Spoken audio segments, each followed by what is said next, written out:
let's get to topic 2 here. I like this one. This is a little just more fun for all of us here today. And that's us answering the question.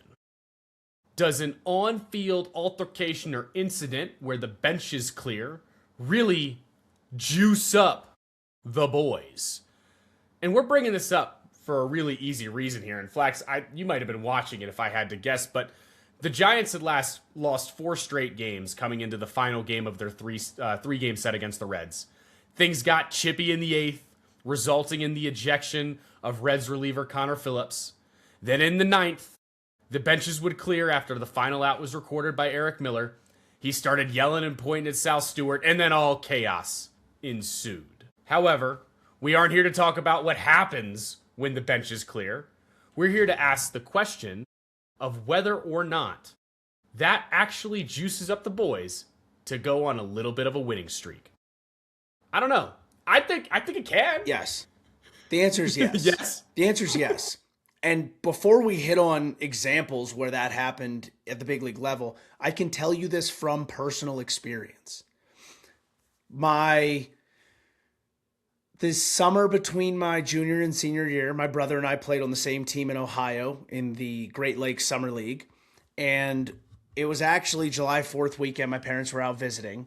And a play at the plate had happened. Our third baseman didn't like the way the guy on the other team had slid into our catcher, so he started yelling at the kid. Then he started yelling at the bench. Then somebody hopped the railing of their bench and started coming out and yelling at him. So naturally, everyone starts convening to the middle of the field, and we get into a little bit of an on-field tussle. I did not. My brother, who was in the bullpen, came sprinting into center field to cut me off and not let me get anywhere near the on-field brawl. But I do know for a fact that we went on a little bit of a run there and ended up losing in the semifinals of that year's summer league. But we were not playing our best baseball going into that game, and we absolutely got better after that happened. I think the team kind of comes together, like you almost build an identity through it of like, hey, we're these guys. Like, we are these guys that's willing to just like shove back at anybody. I think that's beautiful. I think it's beneficial. And I also think that that's akin to what the Giants got out of this. They needed an identity. Tony V's villains. It travels. It's what he did at Tennessee. It's what he's doing with the Giants. Turn these guys into a little bit of the villains of the league that are going to come from behind and let you know that they're not just going to take your nonsense. I kind of love it, and it looks like it's working for him so far. The Giants have hit much better since this game. They are 2-1 since. They did have an opportunity in that 2-1 also to find their first sweep of the year. So playing better baseball through 3 games. So Flax, what we're going to do is we're going to go through the last 3 benches clearing incidents that have happened over the last 2 seasons.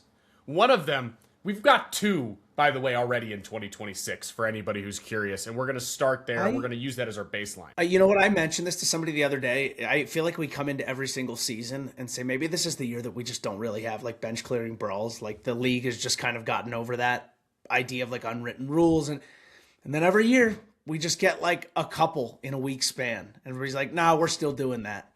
And then you'll get like 4 or 5 by the end of the year. And it is what it is. Part of the game. So part of the game. Let's go back to April 7th of this year, Flax.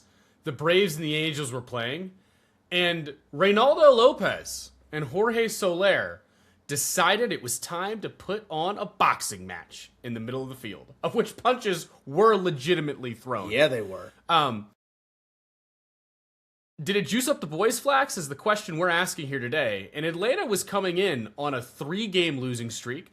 They were 6-5 to start the year at the time. Since then, the Atlanta Braves are 9-2.